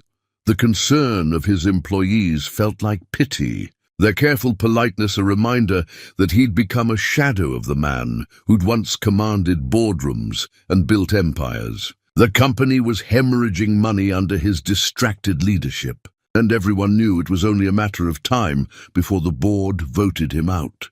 He didn't care. The only thing that had mattered in his life was somewhere in Oregon or Colorado, or wherever Nigel had taken their son, growing up without him and probably forgetting his face. Richard wheeled himself to the floor-to-ceiling windows that overlooked the city he'd once conquered. 40 stories below, traffic moved like blood through arteries, people living their lives and pursuing their dreams, while he sat trapped in a prison of his own making. Happy birthday, Jason, he thought, pressing his palm against the cold glass. I hope you're happy wherever you are. I hope you don't hate me for letting you go. But even as he thought it, Richard knew it was a lie. He hadn't let Jason go. Jason had been stolen from him by fear and pride, and the poison his mother had injected into their lives. And he'd been too broken to fight for him, too convinced of his own unworthiness to demand what was rightfully his. The wheelchair's motor whirred as he backed away from the window and headed for his bedroom. In the nightstand drawer, beneath insurance papers and legal documents, was the bottle of pills his doctor had prescribed for sleep. Enough for one very long sleep, enough to make the pain stop forever. He'd been thinking about it for months, planning it like a business merger. Clean, efficient, no mess for Maria to clean up. Just a man who'd lost everything that mattered, choosing to join the darkness that had already consumed his soul. Richard transferred from his wheelchair to the bed, moving with the mechanical precision of someone who'd long ago stopped caring about physical discomfort. The pill bottle felt heavier than it should in his hands, each small tablet a promise of peace. Jason won't even know, he told himself. He'll grow up thinking his father just disappeared. Maybe that's better than knowing the truth. He was reaching for the water glass when his phone rang. For a moment, he considered ignoring it. Nothing anyone had to say could matter now, but habit made him check the caller ID, and his heart stopped. Oregon area code, a number he didn't recognize, but from the state where his private investigators had last tracked Nigel and Jason. With trembling fingers, he answered. Hello? Heavy breathing, the sound of someone crying, and then a voice he'd dreamed about for 4 years. Daddy Richard? Is this really you? The pill bottle fell from his nerveless fingers, scattering tablets across the expensive carpet like fallen stars. Jason, I found your company online and called the number. The lady said she'd put me through to you. The words came out in a rush, desperate and young, and heartbreakingly familiar. I wasn't sure you'd want to talk to me. Richard's chest felt like it was caving in. His son's voice was different, deeper, older, but still unmistakably the child who'd called him Daddy at a wedding 4 years ago. Of course I want to talk to you. God, Jason, I've missed you so much. I missed you too. The admission was whispered, as if Jason was afraid someone might overhear. I think about you every day. I remember how you looked at me like I was special. You are special. You're the most important thing in my life. Really? Even though I've been gone so long? The pain in that question made Richard want to find whoever had convinced his son that he might be forgotten or unwanted and tear them apart with his bare hands. Especially because you've been gone so long. Not a day has passed that I haven't thought about you, wondered where you were, hoped you were happy and safe. I'm not happy." The words came out small and broken. "Mom tries, but we move around a lot, and I can't make friends, and I have to pretend to be someone else all the time. I don't even feel like me anymore." Richard closed his eyes, fury and heartbreak warring in his chest. Nigel had stolen their son's childhood, turned him into a fugitive from his own life. But underneath the anger was a deeper understanding. She'd been scared, backed into a corner by his mother's threats, making desperate choices to protect the child she loved. "Where are you now, son?" "A town called Forest Grove. It's outside Portland. Mom works at a diner, and I go to school here, but we might move again soon. She's been looking at apartments in other states. Still running. Still afraid. Still keeping Jason from the life he deserved. Jason, I need you to listen to me very carefully. Are you somewhere safe? Somewhere you can talk freely?" "Yeah, Mom's at work. I'm home alone." A pause. "I'm sorry I called. I know I'm probably not supposed to, but it's my birthday and I wanted to hear your voice." Richard's heart shattered completely. His son was spending his 11th birthday alone, missing the father who'd been too broken to fight for him. "Don't ever apologize for calling me. You can call me any time, day or night, for any reason or no reason at all. But what if Mom finds out? She gets scared when I ask about you. She says it's complicated." Complicated. The word adults used when they'd made such a mess of things that the truth was too painful to admit. "Your mother loves you very much," Richard said carefully. "She's been trying to protect you, even if her methods weren't perfect." "Protect me from what?" "She never really explains. Just says there are people who want to hurt our family. But I don't understand who or why." How could he explain Eleanor's manipulation? The manufactured charges, the web of lies and threats that had driven Nigel to run. How could he tell a 12-year-old that his own grandmother had been willing to destroy his family to maintain her vision of pageant perfection? "Sometimes adults make mistakes that hurt the people they love," Richard said.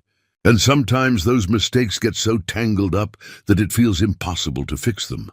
But you could try, couldn't you? You and Mom could talk and figure it out." The hope in Jason's voice was devastating. Even after 4 years of separation, he still believed his parents could overcome their differences if they just tried hard enough. "It's not that simple, son."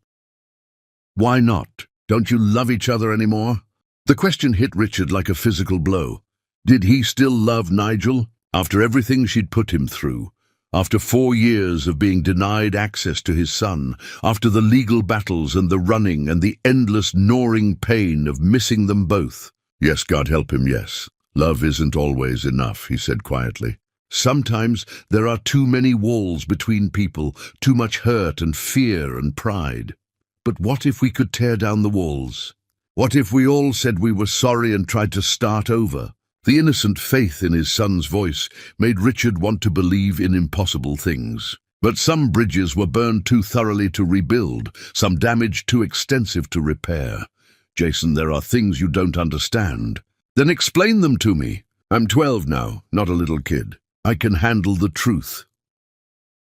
Richard looked around his empty penthouse, at the pills scattered on the floor like abandoned dreams, at the life he'd built that felt meaningless without the family he'd lost. Maybe Jason was right. Maybe the truth, however painful, was better than the lies and half-explanations that had kept them all trapped for so long. "Your grandmother, my mother. She didn't approve of your mom. She thought Nigel wasn't good enough for the family, so she made sure we couldn't be together." "How?" "She made it look like your mother had done things that could get her in trouble with the police. She gave her a choice, take money and disappear forever, or go to jail and lose you anyway." Silence stretched across the phone line as Jason processed this information. When he spoke again, his voice was harder, older. "So she chose to run. She chose to protect you the only way she knew how. And you let her go." The accusation was quiet, but devastating. Richard had no defense, no explanation that would justify his failure to fight for them. "I was broken, Jason. After my accident, after losing you both, I couldn't see a way to fix things. I convinced myself you were better off without me." "That's stupid!" The blunt assessment from his 12-year-old son was perhaps the most honest evaluation Richard had heard in years. "We weren't better off. We were all miserable and alone. I know that now. So what are we going to do about it?" The question hung in the air like a challenge. What were they going to do? Richard looked at the pills on the floor, the physical evidence of how close he'd come to giving up permanently, and felt something stir in his chest that he hadn't experienced in years. Hope. "I don't know yet, but I promise you this, I'm going to figure it out. I'm going to find a way to bring our family back together." "Really? You promise?" "I promise. It might take time, and it might be complicated, but I won't give up again. Not on you, not on your mother, not on us." "I love you, Daddy Richard." The words hit him like a revelation, like sunlight breaking through storm clouds. After 4 years of absence, his son still loved him, still wanted him, still believed they could be a family. "I love you too, Jason, more than you'll ever know." They talked for another hour, Jason sharing stories about school and friends and the places they'd lived. Richard drinking in every word like a man dying of thirst. When they finally hung up, Richard felt more alive than he had in years. He looked at the scattered pills, at the evidence of how close he'd come to making the ultimate mistake, and began picking them up one by one. Somewhere in Oregon, his son was waiting for him to figure out how to bring their family home. And for the first time in 4 years, Richard believed it might actually be possible. But first, he had to face the woman who'd nearly destroyed them all, and convince her to help him undo the damage she'd done. His mother was about to learn that some things were worth fighting for, no matter the cost. Chapter 9, The Collision Course. The truth was a weapon that cut both ways, but some lies were too dangerous to leave standing. Richard sat across from his mother in her pristine office, the same room where she'd orchestrated the destruction of his family 4 years ago. Edna Paget looked older now, her steel-grey hair perfectly coiffed, but unable to hide the lines that worry and guilt had etched around her eyes. She knew why he was here. The confrontation had been building since Jason's phone call 3 weeks ago. "You look better," she said, pouring tea with the steady hands of someone who'd perfected the art of appearing calm, while her world collapsed around her. More focused. "I was beginning to worry about your mental state." "Were you?" Richard's voice was steady, controlled, but underneath lay 4 years of accumulated rage. "Or were you just worried that I might actually do something about what you did to my family?" Eleanor's teacup rattled almost imperceptibly against its saucer. I don't know what you mean. Jason called me. On his birthday. From Oregon." Each word was delivered with surgical precision. "He told me about the constant moving, the fake names, the way his mother jumps at shadows because she's still afraid of the criminal charges you manufactured. I protected this family. You destroyed this family." The words exploded out of him with such force that Eleanor actually flinched. "You took my son away from me. You turned the woman I loved into a fugitive. You made a 12-year-old boy believe his own father didn't want him." Eleanor set down her teacup and straightened her shoulders, the imperious matriarch reasserting control. "That woman was never good enough for you. She would have dragged you down, made you weak. Look what happened. She ran at the first sign of trouble instead of fighting for what she claimed to love. She ran because you backed her into a corner with lies and manufactured evidence. Evidence that could have been real if she'd continued making poor choices." Eleanor's voice turned cold, calculating. "Welfare fraud, child endangerment, tax evasion. These weren't complete fabrications, Richard. They were possibilities, potential futures that I simply accelerated." The casual admission of manipulation made Richard's vision blur with rage. His own mother, speaking about destroying innocent lives as if it were a business strategy. "You threatened to have her thrown in prison. I offered her a choice, money and freedom, or consequences for her careless behavior. She chose money, which tells you everything you need to know about her character. She chose to protect our son from being caught in the middle of a war between people who should have loved him more than their own pride. Eleanor stood up, moving to the window that overlooked the city her family had helped build. And where has that protection led? To a child living under false names, moving constantly, denied the advantages and opportunities his birthright should provide? She's turned your son into a nomad when he should be preparing for Harvard. He's miserable. Richard's voice cracked. He's 12 years old and he sounds like someone who's given up on happiness. That's what your protection accomplished. Temporary sacrifice for long-term gain. Once she's permanently out of the picture, she's never going to be out of the picture. Richard wheeled himself closer to his mother, close enough to see the shock in her eyes. She's Jason's mother. She loves him, and he loves her, and I'm going to find a way to bring them both home. You can't be serious. Eleanor's composure finally cracked. After everything she's done, the lies, the running, the way she's poisoned that boy against his own family, the only poison in Jason's life came from you. Richard pulled out his phone and played a recording he'd made of Jason's call, his son's voice filling the office. Mom gets scared when I ask about you. She says it's complicated. I don't even feel like me anymore. Eleanor's face went pale as she listened to her grandson's pain, the direct result of her manipulations. But when the recording ended, she lifted her chin with characteristic defiance. One phone call doesn't change the fundamental reality. She kept your son from you for 4 years. She chose money over fighting for her family. And now you want to reward that behavior by bringing her back into our lives. I want to fix what you broke. Richard's voice was steady now, purpose replacing rage. And you're going to help me do it. I most certainly am not. Yes, you are. Because if you don't, I'll expose everything you did. The manufactured evidence, the threats, the way you turned my love for my son into a weapon against the woman who bore him. Richard leaned forward. How do you think that will play in the press? How will your social circle react when they learn that Eleanor Paget destroyed her own family to maintain her vision of genetic purity? Eleanor's mask slipped completely, revealing the frightened old woman beneath the imperial facade. You wouldn't. Try me. The silence stretched between them, mother and son locked in a battle that would determine the fate of 3 generations. Finally, Eleanor spoke, her voice smaller than Richard had ever heard it. What do you want me to do? I want you to call the district attorney and withdraw all the potential charges against Nigel. I want you to publicly admit that the evidence was fabricated, and I want you to help me convince her that it's safe to come home. And if she refuses, if she's built a life there and doesn't want to return. Richard had been asking himself the same question for weeks. 4 years was a long time. Nigel might have moved on, might have found someone else, might have decided that the pain of their past was too great to overcome.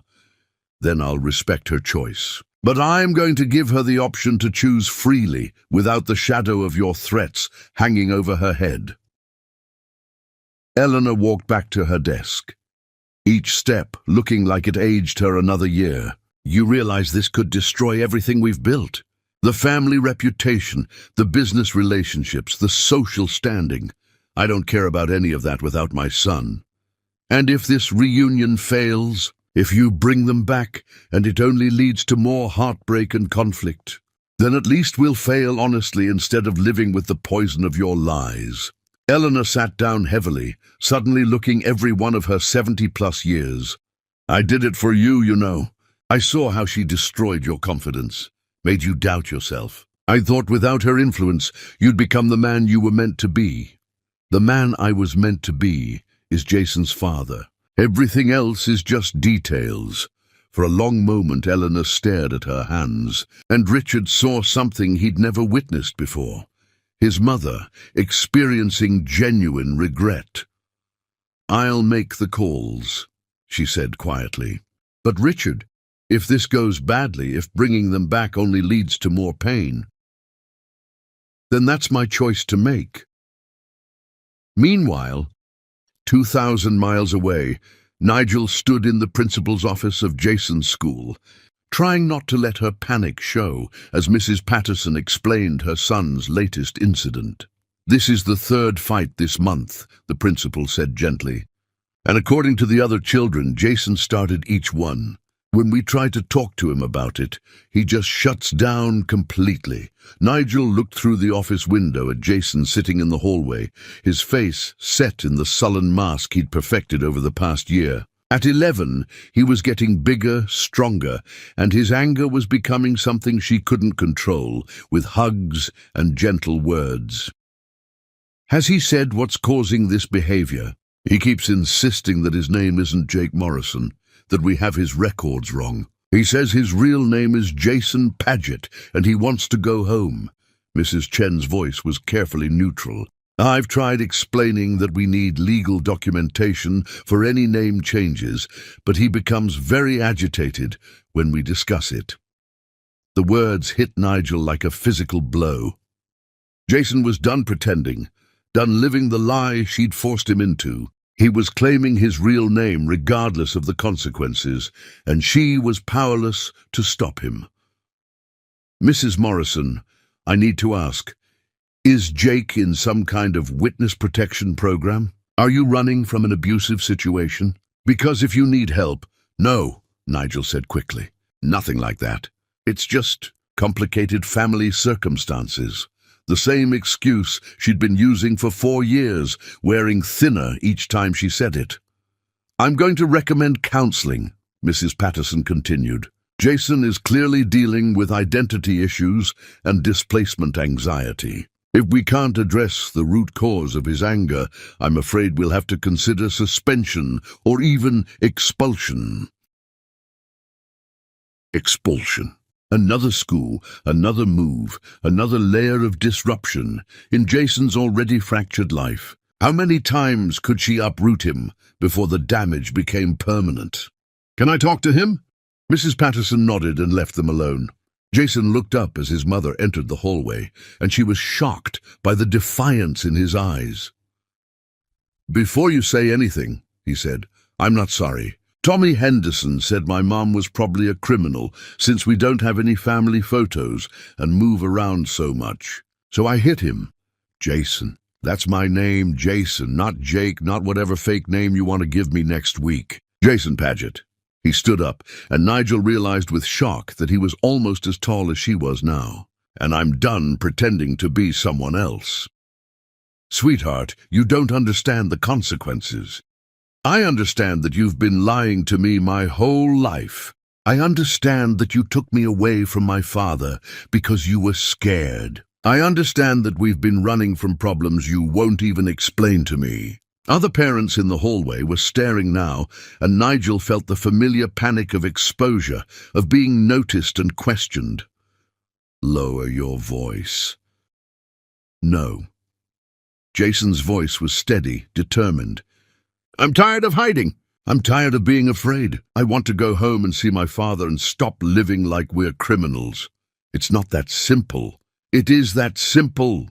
His voice broke with frustration. "You call him. You tell him where we are. You stop being scared and start being brave." The accusation hit its target. Nigel had been a coward, choosing flight over fight, allowing fear to dictate their lives for 4 years. But facing that truth now, with her son's future hanging in the balance, felt like standing at the edge of a cliff. What if he doesn't want us back? What if too much time has passed? Then at least we'll know. Jason's voice softened slightly. "Mom, I love you, but I can't keep being nobody. I can't keep pretending I don't have a father who might miss me as much as I miss him."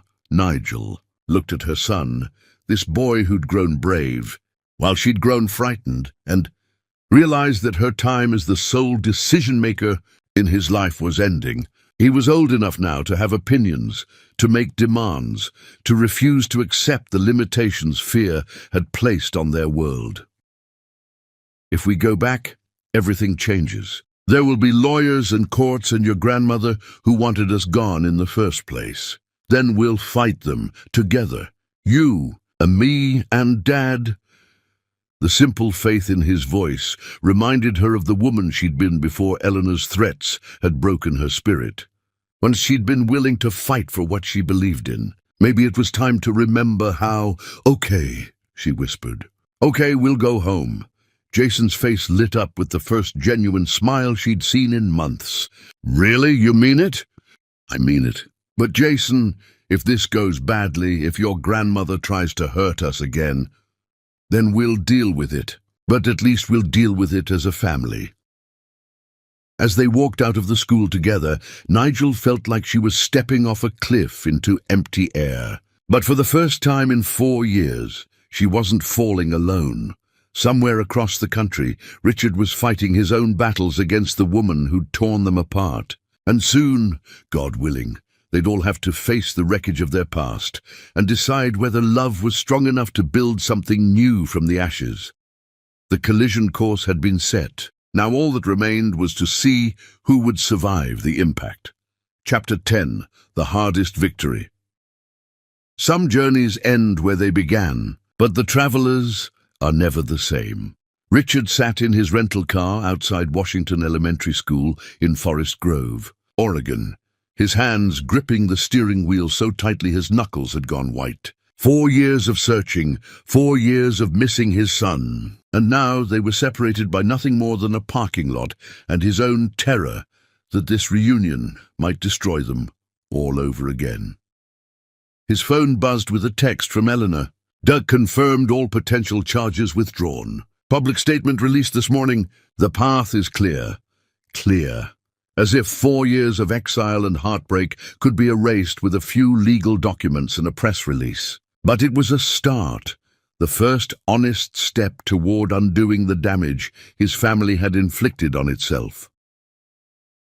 Through the school's front windows, he could see children moving through hallways, their laughter and energy a stark contrast to his own nervous stillness. Somewhere in that building was Jason, 12 years old now, probably taller, definitely changed by years of living as someone else. The front doors opened, and Richard's heart stopped.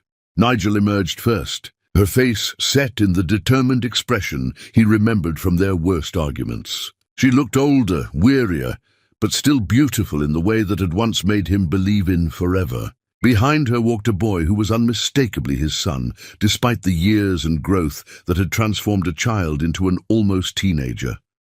Jason, his boy, right there, close enough to touch if Richard could find the courage to get out of the car. As if sensing his presence, Jason looked across the parking lot and froze. Even from 50 yards away, Richard could see the exact moment recognition hit. The widening eyes, the sharp intake of breath, the way Jason's entire body went rigid with shock. "Dad," the word carried across the space between them, barely audible, but loud enough to shatter Richard's heart and rebuild it simultaneously. Nigel spun around, following her son's gaze, and her face went pale when she saw the car. For a moment, all three of them were statues in a tableau of impossible reunion, father, mother, and son separated by years of mistakes and the terrible fragility of hope. Then Jason broke free from his paralysis and ran. Richard fumbled with his car door, his hands shaking so badly he could barely work the handle. By the time he managed to get out, Jason was halfway across the parking lot, his backpack bouncing against his shoulders as he sprinted toward the father he hadn't seen in 4 years. "Daddy! Dad, you came. You actually came."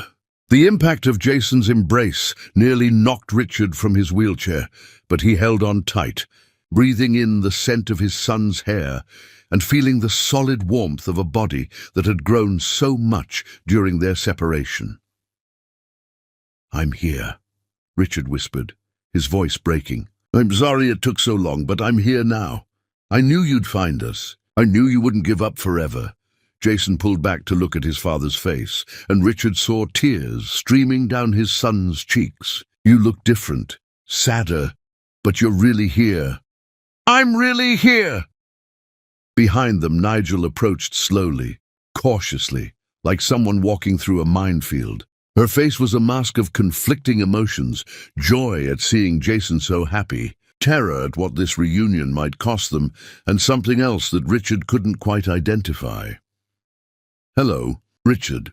Her voice was exactly as he remembered, soft, melodic, capable of healing or breaking him with a single word. He looked up at her, this woman who'd borne his child and fled from his love, and felt 4 years of anger dissolve into something more complex. "Hello, Nigel, you look—" He paused, searching for words that wouldn't sound like accusations or pleas. "You look tired." "Running will do that to you." Her smile was rueful, self-deprecating. "Though I hear we're done running now." "My mother withdrew the charges, all of them, and she issued a public statement admitting they were fabricated to coerce your departure." Richard's voice was steady, but Jason could hear the years of pain underneath. "You're free to come home if you want to. If I want to." Nigel repeated the words as if testing their weight. "That's quite an if." "Mom, please." Jason looked between his parents, and Richard saw the fear creeping back into his son's eyes. "Please don't fight. Please don't make this complicated." The plea from their child cut through whatever walls Nigel had built around her heart. She knelt down to Jason's level, taking his hands in hers. "Baby, this isn't about fighting. This is about making sure we do this right this time. Your dad and I, we hurt each other badly before. We need to talk, to figure out how to be a family without destroying each other. But you will try." Jason's voice was small, vulnerable. "You'll try to fix things?" Richard and Nigel looked at each other over their son's head, and for a moment the years fell away. They were young again, in love again before pride and fear and Eleanor's manipulation had poisoned everything they'd touched. "We'll try," Richard said quietly. "But Jason, it might take time. It might be hard. We might make mistakes." "I don't care about mistakes," Jason said fiercely. "I just want us to be together. I want to stop pretending to be someone else. I want to go home." Home. Such a simple word for such a complex concept. Was home a place, or was it the people who loved you? Richard had spent 4 years learning the difference, and now he had the chance to rebuild both. "There are things we need to discuss," Nigel said, standing up and addressing Richard directly. "Legal things, practical things, where we'd live, how custody would work. What happens if we can't make it work?" Richard finished her sentence. "I know. I've thought about all of it. But Nigel, I'd rather fail trying to build something real than succeed at living a lie." She studied his face, searching for the man she'd once loved beneath the scars that 4 years of separation had carved. "You've changed." "We all have. The question is whether we've changed enough to do better this time." Jason looked between his parents, and Richard saw something shift in his son's expression, a maturity beyond his 11 years, born from too much adult conflict and too many broken promises. "Can I say something?" Jason asked. "Something important." Both parents nodded, and Jason took a deep breath before speaking with the gravity of someone much older. "I don't remember much about before, when you two were fighting in court and stuff, but I remember feeling like it was my fault. Like if I hadn't been born, you wouldn't hate each other." His voice wavered but held steady. "I don't want to feel that way again. If you're going to try to be a family, you have to promise me that no matter what happens between you, it's not about me. It's about you choosing to love each other or choosing not to." The wisdom in those words hit both adults like a physical blow. Their son had learned lessons at 7 that some people never learned in a lifetime. That love was a choice. The children weren't responsible for their parents' failures. That family required daily acts of courage and forgiveness.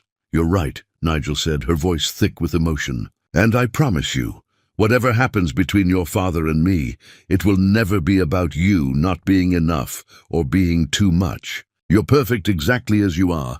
"Agreed," Richard said firmly. "You didn't cause our problems, and you won't be responsible for fixing them. That's on us." Jason nodded, seeming satisfied with their promises. Then his face brightened with an expression that reminded Richard painfully of the child who'd approached him at a wedding 4 years ago. "So, can we go home now?" "All of us." Richard and Nigel exchanged glances, and in that look was the acknowledgement that they were about to step off a cliff together, with no guarantee of where they'd land. "It won't be easy," Nigel warned. "Your grandmother still doesn't approve of me. The press might get involved. People will have opinions about our family drama." "Let them," Richard said. "I'm done caring what anyone thinks except the 2 people in this parking lot. And if we can't make it work as a couple, if we're better as co-parents than as whatever we used to be, then we'll figure that out too. But we'll figure it out together, honestly, without lawyers or manipulation or threats." Richard's voice grew stronger. "We'll put Jason first always, but we'll also be honest about what we need to be happy. All of us." Nigel was quiet for a long moment, weighing decisions that would affect the rest of their lives. Finally, she looked at Jason's hopeful face and made her choice. "Okay, we'll go home. We'll try." Jason's whoop of joy echoed across the parking lot, drawing stares from other parents and children. He hugged first his mother, then his father, then somehow managed to hug them both at once, in a tangle of arms and tears and laughter. "This is the best day ever," he declared. "Even better than Christmas." As they stood there in the fading Oregon sunlight, a family reunited but not yet repaired, Richard felt something he hadn't experienced in years. Hope tempered by realism, love strengthened by loss, and the understanding that the hardest victories were the ones most worth winning. The road ahead would be difficult. There would be therapy sessions and difficult conversations, legal paperwork, and awkward family dinners with Eleanor. There would be arguments and setbacks, moments when the old patterns threatened to reassert themselves. But there would also be Jason's laughter echoing through Richard's empty mansion, Nigel's voice calling them to dinner, and the slow, careful rebuilding of trust between 2 people who'd learned that love without honesty was just another form of destruction. It took 18 months of family counseling, court proceedings against Eleanor's illegal activities, and countless difficult conversations before Richard and Nigel were ready to try again as more than co-parents. Their small wedding ceremony was held in the same garden where they'd first kissed as teenagers, with Jason walking both parents down the aisle and serving as best man. "Do you take this woman to be your wife?" the minister asked, "to love and cherish through whatever challenges life may bring?" Richard looked at Nigel, older now, wiser, scarred by their shared battles, but still the most beautiful woman he'd ever seen, and felt the weight of their history and the promise of their future. "I do," he said, "again and always, and for real this time." When they kissed, their son cheered loudly enough to startle the birds from the trees, and Richard knew that some journeys were worth every painful step it took to complete them. They'd found their way home at last,